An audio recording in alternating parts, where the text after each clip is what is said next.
Le petit Pousset. Il était une fois un bûcheron et une bûcheronne qui avaient 7 enfants, tous garçons. Ils étaient fort pauvres, et leurs 7 enfants les incommodaient beaucoup, parce qu'aucun d'eux ne pouvait encore gagner sa vie. Ce qui les chagrinait encore, c'est que le plus jeune était fort délicat et ne disait mot, prenant pour bêtise ce qui était une marque de la bonté de son esprit. Il était fort petit, et, quand il vint au monde, il n'était guère plus gros que le pouce, ce qui fit qu'on l'appela le petit Pousset.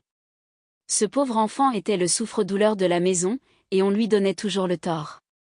Cependant il était le plus fin et le plus avisé de tous ses frères, et, s'il parlait peu, il écoutait beaucoup. Il vint une année très fâcheuse, et la famine fut si grande que ces pauvres gens résolurent de se défaire de leurs enfants. Un soir que ses enfants étaient couchés, et que le bûcheron était auprès du feu avec sa femme, il lui dit, le cœur serré de douleur, « Tu vois bien que nous ne pouvons plus nourrir nos enfants. Je ne saurais les voir mourir de faim devant mes yeux, et je suis résolu de les mener perdre demain au bois, ce qui sera bien aisé, car, tandis qu'ils s'amuseront à fagoter, nous n'avons qu'à nous enfuir sans qu'ils nous voient. » Ah, s'écria la bûcheronne, pourrais-tu toi-même mener perdre tes enfants? Son mari avait beau lui représenter leur grande pauvreté, elle ne pouvait y consentir, elle était pauvre, mais elle était leur mère. Cependant, ayant considéré quelle douleur ce lui serait de les voir mourir de faim, elle y consentit, et alla se coucher en pleurant. Le petit Pousset ouït tout ce qu'ils dirent, car, ayant entendu, de dedans son lit, qu'ils parlaient d'affaires, il s'était levé doucement et s'était glissé sous l'escabelle de son père, pour les écouter sans être vu. Il alla se recoucher et ne dormit point du reste de la nuit, songeant à ce qu'il avait à faire. Il se leva de bon matin, et alla au bord d'un ruisseau, où il emplit ses poches de petits cailloux blancs, et ensuite revint à la maison. On partit, et le petit Pousset ne découvrit rien de tout ce qu'il savait à ses frères. Ils allèrent dans une forêt fort épaisse, où, à 10 pas de distance, on ne se voyait pas l'un l'autre. Le bûcheron se mit à couper du bois, et ses enfants à ramasser des broutilles pour faire des fagots.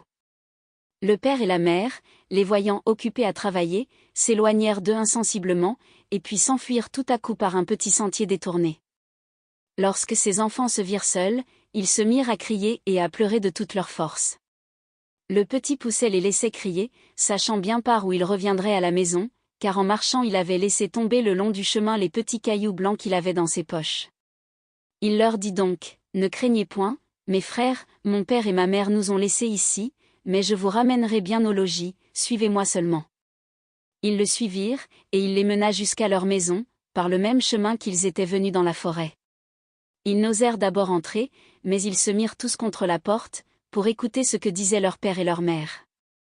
Dans le moment que le bûcheron et la bûcheronne arrivèrent chez eux, le seigneur du village leur envoya 10 écus, qu'il leur devait il y avait longtemps, et dont ils n'espéraient plus rien. Cela leur redonna la vie, car les pauvres gens mouraient de faim. Le bûcheron envoya sur leur sa femme à la boucherie. Comme il y avait longtemps qu'elle n'avait mangé, elle acheta 3 fois plus de viande qu'il n'en fallait pour le souper de 2 personnes. Lorsqu'ils furent rassasiés, la bûcheronne dit, « Hélas! Où sont maintenant nos pauvres enfants? Ils feraient bonne chère de ce qui nous reste là. Mais aussi, Guillaume, c'est toi qui les as voulu perdre, j'avais bien dit que nous nous en repentirions. Que font-ils maintenant dans cette forêt? Hélas!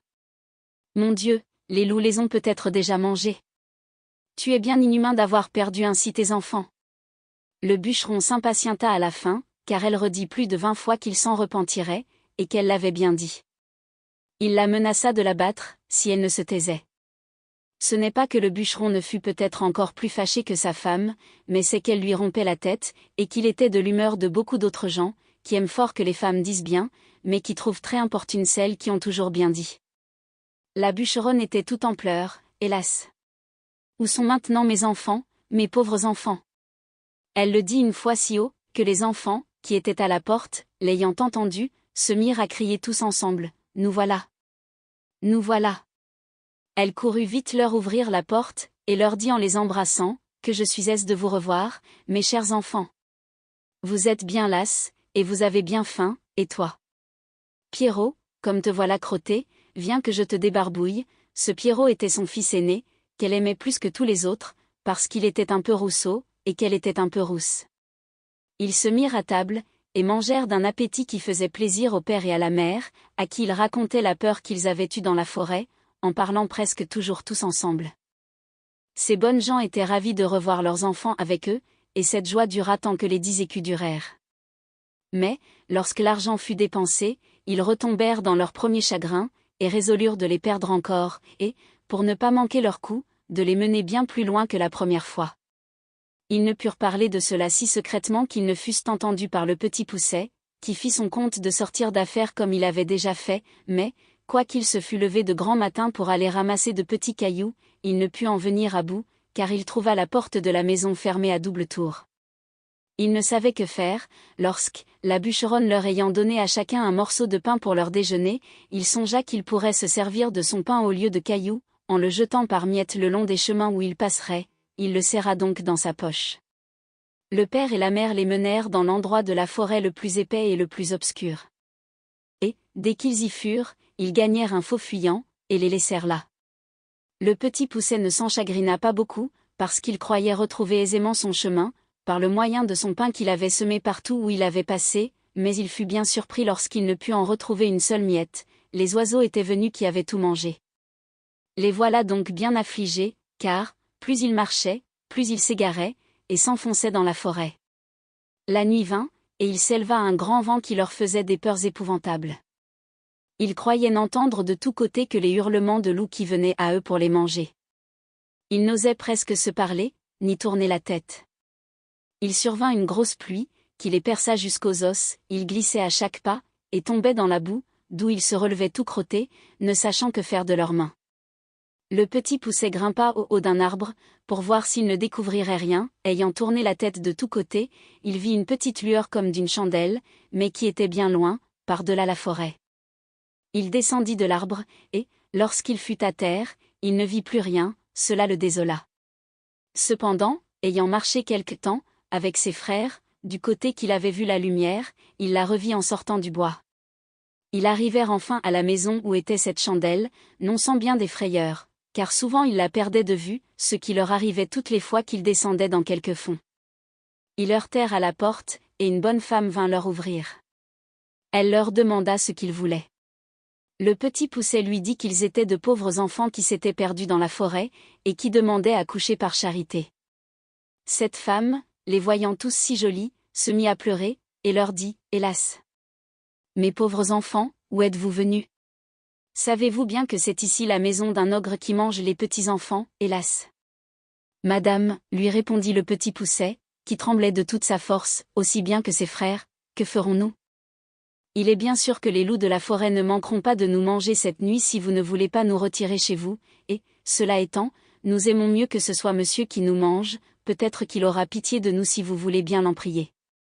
La femme de l'ogre, qui crut qu'elle pourrait les cacher à son mari jusqu'au lendemain matin, les laissa entrer, et les mena se chauffer auprès d'un bon feu, car il y avait un mouton tout entier à la broche, pour le souper de l'ogre. Comme ils commençaient à se chauffer, ils entendirent heurter 3 ou 4 grands coups à la porte, c'était l'ogre qui revenait. Aussitôt sa femme les fit cacher sous le lit, et alla ouvrir la porte. L'ogre demanda d'abord si le souper était prêt, et si on avait tiré du vin, et aussitôt se mit à table. Le mouton était encore tout sanglant, mais il ne lui en sembla que meilleur. Il flairait à droite et à gauche, disant qu'il sentait la chair fraîche. « Il faut, lui dit sa femme, que ce soit ce veau que je viens d'habiller, que vous sentez, je sens la chair fraîche, te dis-je encore une fois, reprit l'ogre, en regardant sa femme de travers, et il y a ici quelque chose que je n'entends pas. En disant ces mots, il se leva de table, et alla droit au lit. Ah, dit-il, voilà donc comme tu veux me tromper, maudite femme. Je ne sais à quoi il tient que je ne te mange aussi, bien t'en prends d'être une vieille bête. Voilà du gibier qui me vient bien à propos pour traiter 3 ogres de mes amis, qui doivent me venir voir ces jours-ci. Il les tira de dessous le lit, l'un après l'autre. Ces pauvres enfants se mirent à genoux, en lui demandant pardon, mais ils avaient affaire au plus cruel de tous les ogres, qui, bien loin d'avoir de la pitié, les dévorait déjà des yeux, et disait à sa femme que ce serait là de friands morceaux, lorsqu'elle leur aurait fait une bonne sauce. Il alla prendre un grand couteau, et en approchant de ces pauvres enfants, il l'aiguisait sur une longue pierre, qu'il tenait à sa main gauche. Il en avait déjà empoigné un, lorsque sa femme lui dit, « Que voulez-vous faire à l'heure qu'il est? N'aurez-vous pas assez de temps demain, tais-toi, reprit l'ogre, ils en seront plus mortifiés, Mais vous avez encore là tant de viande, reprit sa femme, voilà un veau, 2 moutons et la moitié d'un cochon, tu as raison, dit l'ogre, donne-leur bien à souper, afin qu'ils ne maigrissent pas, et va les mener coucher. La bonne femme fut ravie de joie, et leur porta bien à souper. Mais ils ne purent manger, tant ils étaient saisis de peur. Pour l'ogre, il se remit à boire, ravi d'avoir de quoi si bien régaler ses amis. Il but une 12aine de coups de plus qu'à l'ordinaire, ce qui lui donna un peu dans la tête, et l'obligea de s'aller coucher. L'ogre avait 7 filles, qui n'étaient encore que des enfants. Ces petites ogresses avaient toutes le teint fort beau, parce qu'elles mangeaient de la chair fraîche, comme leur père, mais elles avaient de petits yeux gris et tout ronds, le nez crochu, et une fort grande bouche, avec de longues dents fort aiguës et fort éloignées l'une de l'autre. Elles n'étaient pas encore fort méchantes, mais elles promettaient beaucoup, car elles mordaient déjà les petits-enfants pour en sucer le sang. On les avait fait coucher de bonne heure, et elles étaient toutes 7 dans un grand lit, ayant chacune une couronne d'or sur la tête. Il y avait dans la même chambre un autre lit de la même grandeur, ce fut dans ce lit que la femme de l'ogre mit coucher les 7 petits garçons, après quoi, elle s'alla coucher elle-même dans son lit. Le petit Pousset, qui avait remarqué que les filles de l'ogre avaient des couronnes d'or sur la tête, et qui craignait qu'il ne prît à l'ogre quelque remords de ne les avoir pas égorgées dès le soir même, se leva vers le milieu de la nuit, et prenant les bonnets de ses frères et le sien, il alla tout doucement les mettre sur la tête des 7 filles de l'ogre, après leur avoir ôté leur couronne d'or, qu'il mit sur la tête de ses frères et sur la sienne, afin que l'ogre les prît pour ses filles. Et ses filles pour les garçons qu'il voulait égorger. La chose réussit comme il l'avait pensé, car l'ogre, s'étant éveillé sur le minuit, eut regret d'avoir différé au lendemain ce qu'il pouvait exécuter la veille. Il se jeta donc brusquement hors du lit, et, prenant son grand couteau, « Allons voir, dit-il, comment se portent nos petits drôles, n'en faisons pas à 2 fois. » Il monta donc à tâtons à la chambre de ses filles, et s'approcha du lit où étaient les petits garçons, qui dormaient tous, excepté le petit Pousset, qui eut bien peur lorsqu'il sentit la main de l'ogre qui lui tâtait la tête, comme il avait tâté celle de tous ses frères. L'ogre, qui sentit les couronnes d'or, « Vraiment, dit-il, j'allais faire là un bel ouvrage, je vois bien que je bus trop hier soir. » Il alla ensuite au lit de ses filles, où, ayant senti les petits bonnets des garçons, « Ah! Les voilà, dit-il, nos gaillards, travaillons hardiment. » En disant ces mots, il coupa, sans balancer, la gorge à ses 7 filles. Fort content de cette expédition, il alla se recoucher dans sa chambre. Aussitôt que le petit Pousset entendit ronfler l'ogre, il réveilla ses frères, et leur dit de s'habiller promptement et de le suivre. Ils descendirent doucement dans le jardin et sautèrent par-dessus la muraille. Ils coururent presque toute la nuit, toujours en tremblant, et sans savoir où ils allaient. L'ogre, s'étant réveillé, dit à sa femme, « Va-t'en là-haut habiller ces petits drôles d'hier au soir. » L'ogresse fut fort étonnée de la bonté de son mari, ne se doutant point de la manière qu'il entendait qu'elle les habillât, et croyant qu'il lui ordonnait de les aller vêtir. Elle monta en haut, où elle fut bien surprise, lorsqu'elle aperçut ses 7 filles égorgées et nageant dans leur sang. Elle commença par s'évanouir, car c'est le premier expédit que trouvent presque toutes les femmes en pareille rencontre. L'ogre, craignant que sa femme ne fût trop longtemps à faire la besogne dont il l'avait chargée, monta en haut pour lui aider. Il ne fut pas moins étonné que sa femme, lorsqu'il vit cet affreux spectacle. « Ah! Qu'ai-je fait là ?» s'écria-t-il. « Ils me le payeront, les malheureux, et tout à l'heure. » Il jeta aussitôt une potée d'eau dans le nez de sa femme, et, l'ayant fait revenir, « Donne-moi vite mes bottes de 7 lieues, lui dit-il, afin que j'aille les attraper. » Il se mit en campagne, et, après avoir couru bien loin de tous les côtés, enfin il entra dans le chemin où marchaient ces pauvres enfants, qui n'étaient plus qu'à 100 pas du logis de leur père. Ils virent l'ogre qui allait de montagne en montagne, et qui traversait des rivières aussi aisément qu'il aurait fait le moindre ruisseau. Le petit Pousset, qui vit un rocher creux proche du lieu où ils étaient, y fit cacher ses 6 frères et s'y fourra aussi, regardant toujours ce que l'ogre deviendrait. L'ogre, qui se trouvait fort las du long chemin qu'il avait fait inutilement, voulut se reposer, et, par hasard, il alla s'asseoir sur la roche où les petits garçons s'étaient cachés. Comme il n'en pouvait plus de fatigue, il s'endormit après s'être reposé quelque temps, et vint à ronfler si effroyablement, que les pauvres enfants n'eurent pas moins de peur que quand il tenait son grand couteau pour leur couper la gorge. Le petit Pousset en eut moins de peur, et dit à ses frères de s'enfuir promptement à la maison pendant que l'ogre dormait bien fort, et qu'ils ne se missent point en peine de lui. Ils crurent son conseil, et gagnèrent vite la maison. Le petit Poucet, s'étant approché de l'ogre, lui tira doucement ses bottes, et les mit aussitôt. Les bottes étaient fort grandes et fort larges, mais, comme elles étaient fées, elles avaient le don de s'agrandir et de s'apetisser selon la jambe de celui qui les chaussait, de sorte qu'elles se trouvèrent aussi justes à ses pieds et à ses jambes que si elles eussent été faites pour lui. Il alla droit à la maison de l'ogre, où il trouva sa femme qui pleurait auprès de ses filles égorgées. « Votre mari, lui dit le petit Poucet, est en grand danger. Car il a été pris par une troupe de voleurs, qui ont juré de le tuer s'il ne leur donne tout son or et tout son argent. Dans le moment qu'il lui tenait le poignard sur la gorge, il m'a aperçu et m'a prié de vous venir avertir de l'état où il est, et de vous dire de me donner tout ce qu'il a de vaillant, sans en rien retenir, parce qu'autrement ils le tueront sans miséricorde.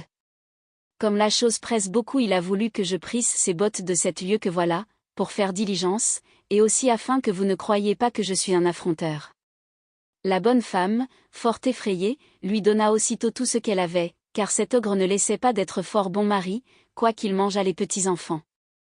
Le petit Poucet, étant donc chargé de toutes les richesses de l'ogre, s'en revint au logis de son père, où il fut reçu avec bien de la joie. Il y a bien des gens qui ne demeurent pas d'accord de cette dernière circonstance, et qui prétendent que le petit Poucet n'a jamais fait ce vol à l'ogre. Qu'à la vérité il n'avait pas fait conscience de lui prendre ses bottes de cet lieu, parce qu'il ne s'en servait que pour courir après les petits-enfants. Ces gens-là assurent le savoir de bonne part, et même pour avoir bu et mangé dans la maison du bûcheron.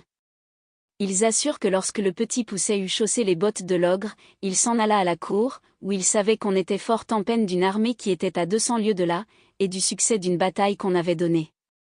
Il alla, disent-ils, trouver le roi et lui dit que, s'il le souhaitait, il lui rapporterait des nouvelles de l'armée avant la fin du jour. Le roi lui promit une grosse somme d'argent s'il en venait à bout. Le petit Poucet rapporta des nouvelles, dès le soir même, et, cette première course l'ayant fait connaître, il gagnait tout ce qu'il voulait, car le roi le payait parfaitement bien pour porter ses ordres à l'armée, et après avoir fait pendant quelque temps le métier de courrier, et y avoir amassé beaucoup de biens, il revint chez son père, où il n'est pas possible d'imaginer la joie qu'on eut de le revoir. Il mit toute sa famille à son aise. Il acheta des offices de nouvelles créations pour son père et pour ses frères, et par là il les établit tous, et fit parfaitement bien sa cour en même temps.